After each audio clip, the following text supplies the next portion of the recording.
This is part 2 of the questions that JAMB brought out in the mock that was conducted 2 days ago. Now, if you're writing this year's mock, which is 2026, don't forget to watch this video to the end and subscribe to this channel, because you know JAMB repeats questions. You never can tell they might repeat this question or even something similar to it. With no further ado, let's go straight to the video. Question 1. A temperature of 20 degrees Celsius is the same as dash. We have the following options. Option A, 36 degrees Fahrenheit. Option B, 68 degrees Fahrenheit. Option C, 11.1 degree Fahrenheit. Option D, 43.1 degree Fahrenheit. So let's see how we are going to solve this question. Now the question says 20 degrees Celsius is equivalent to what? What in degree Fahrenheit, right? So we're going to use the temperature measurement scales to get it in Fahrenheit. Now this is degrees Celsius, this is degrees Celsius, right? Now this is degree Fahrenheit. This is degree Fahrenheit. The upper fixed point of Celsius is 100 degrees Celsius, while the lower fixed point is 0 degrees Celsius, right? Now for the degree Fahrenheit, the upper fixed point is 212 degree Fahrenheit and lower fixed point is 32 degree Fahrenheit, right? What are we looking for? For the fundamental interval of this, right? I'll call it what? X, right? So let's find the answer. The solution is fundamental interval minus 0, which is lower fixed point, divided by upper fixed point minus lower fixed point, right? So let's go there. This is 20 minus 0 all over 100 minus 0, right? Then it is equals to x minus 32 all over 212 minus 32, right? Okay, so let's work it out. We have this is 20 over 100, right? This is equals to x minus 32 over 180. Okay, so we can say cross multiply. I have that 100 bracket x minus 32, right? Then it is equals to 20 multiplied by what? 180, sorry. So this is 20 multiplied by 180, right? So what do we have? We open the bracket. This is 100x, right? Minus 3200.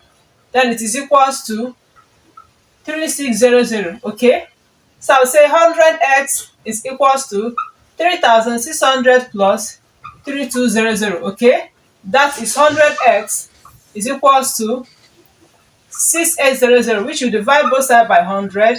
That is 6800 over 100. Okay, so my answer is going to give me 68 degree Fahrenheit. I hope that is clear. Now this is how to solve this type of question. From what we've gotten so far, the correct option to this question is option B. Question 2. A body falls freely under gravity, G, given as 9.8 meters per second square, from a height of 40 meters onto the top of a platform 0.8 meters above the ground. Its velocity on reaching the platform is what? We have the following options. Option A, 784 meters per second. Option B, 80 meters per second. Option C, 78.4 meters per second. Option D, 27.7 meters per second. Now for us to solve this question, we must know that the body is falling down, right? So it's moving with a downward acceleration. And acceleration due to gravity is what? 10 meters is 9.8 from the question, right? So we're going to be using V square is equals to U square plus 2GH, right? Now what is the total height of this object? The object was falling from a height of 40 meters and it now fell on a platform that was 0.8 meters, right? So for us to get the total height, we're going to be saying that this is 40 minus 0.8, right? It's going to give us what? 39.2 meters as the height, okay? And G is what? Constant, giving us 9.8 meters per second square. Now note that if a body is falling down, this is under motion under gravity. The initial velocity U equals 0. So U automatically it is equals what? 0. So I'm looking for the speed. Now I'm going to be using this. V square is equals to 0 square plus 2 times 9.8 times 39.2, right? So let's work it out and get our answer. V square is equals to 0 plus 768, right? Okay, so now find the root of it. You say root of 768. The answer is going to give us 27.7 meter per second, right? Hope that is clear.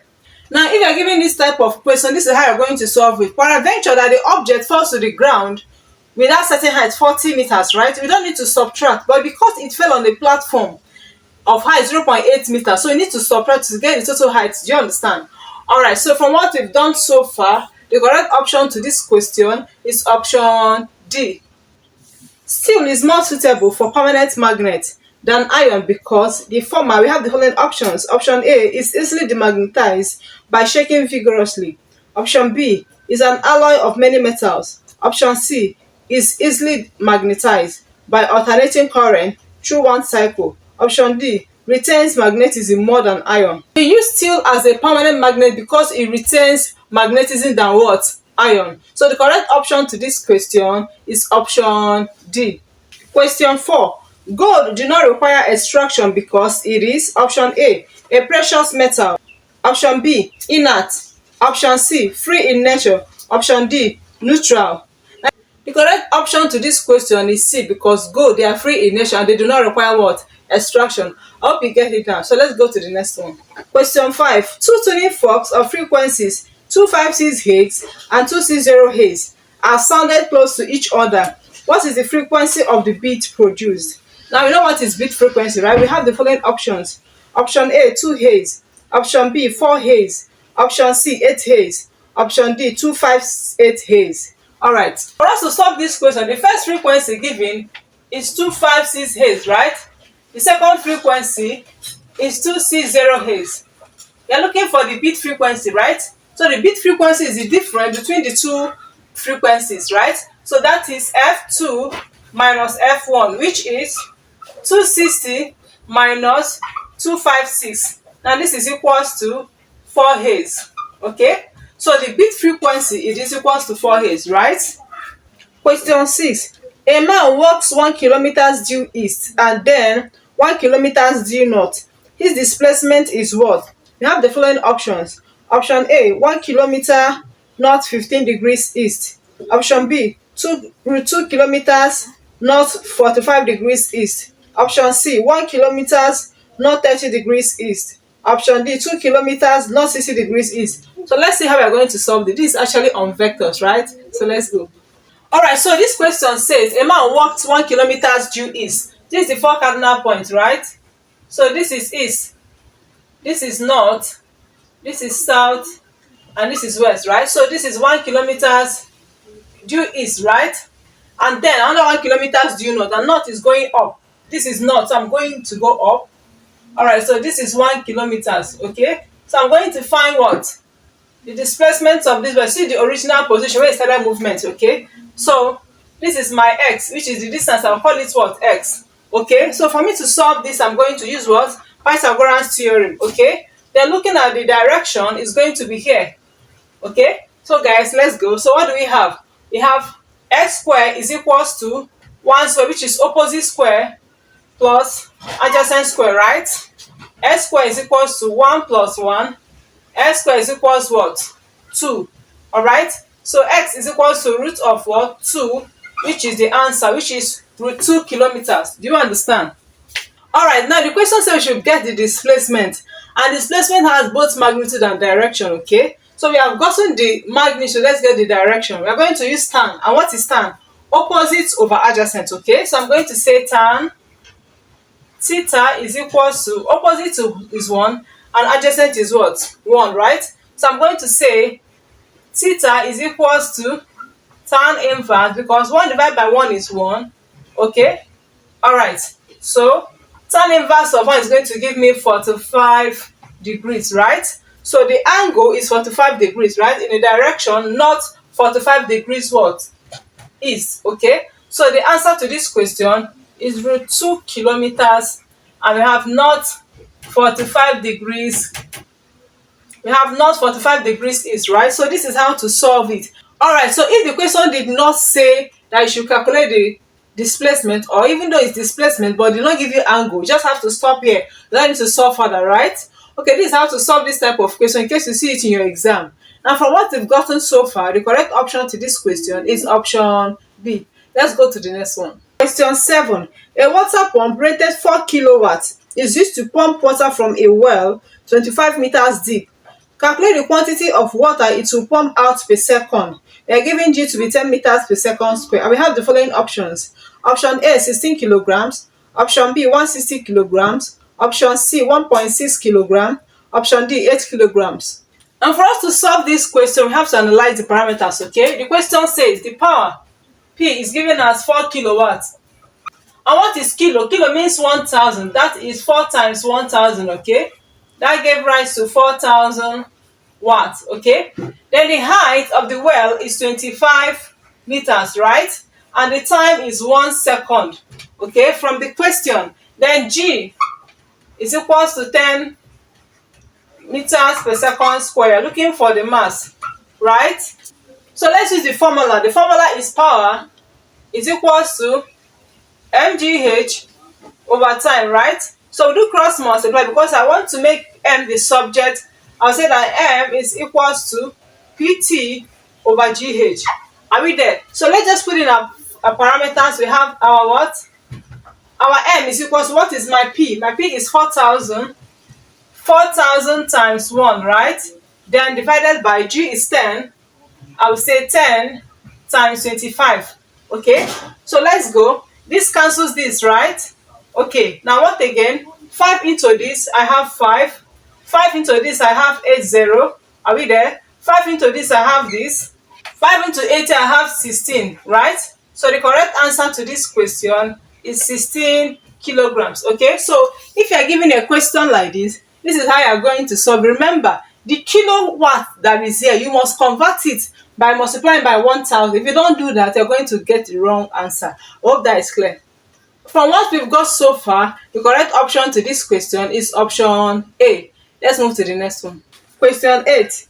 A load of 300 Newton is to be lifted by a machine with a velocity ratio 2 and efficiency 60%. What effort will be applied to lift the load? We have the following options. Option A, 100 Newton. Option B, 150 Newton. Option C, 250 Newton. Option D, 400 Newton. So let's see how we're going to solve it. Now this question says a load of 300 Newton, right? So my load is equal to 300 what? Newton, right? Then we have velocity ratio as 2. Then we have efficiency to be 60%. And we're looking for effort. Okay, so let's put in our formulas and solve. We know that efficiency is equals to mechanical advantage over velocity ratio, right? Then times 100%, which is 100 over 1, okay? So this is 60 over 1 is equals to mechanical advantage over 2, then times 100 over 1, right? We do cross multiply to make MA the subject. So we say that 100 MA is equals to 120, right? So MA is equals to 120 over 100, which is going to give me 1.2, right? But mechanical advantage is equals to load over effort. So that is 1.2 is equals to 300 over effort, okay? We say cross multiply. The effort is equals to 300 over 1.2, which gave rise to 250 Newton, right? So the correct option to this question is option C. So if you're given this type of question, make sure you analyze it very well. Make sure you get your mechanical advantage first before you start looking for the unknown. It's either the load or the effort. Hope that is clear. Alright, so let's go to the next one. Question 9. The pitch of an acoustic device can be increased by A. Increasing the frequency. B. Increasing the frequency amplitude. C. Decreasing the loudness. D. Decreasing the intensity. Now we should not forget that pitch is an example of a characteristic of a note, which is the sound, right? So for us to increase the pitch of the note, we're going to increase the frequency, because pitch depends on the frequency of the note. Is that clear? Alright, so the correct option is option A. Question 10. The instrument used by designers to obtain different color patterns is called option A, sextant, option B, kaleidoscope, option C, periscope, option D, episcope. Now, the only instrument that we can use to produce color pattern that is inclined at 60 degrees is said to be what?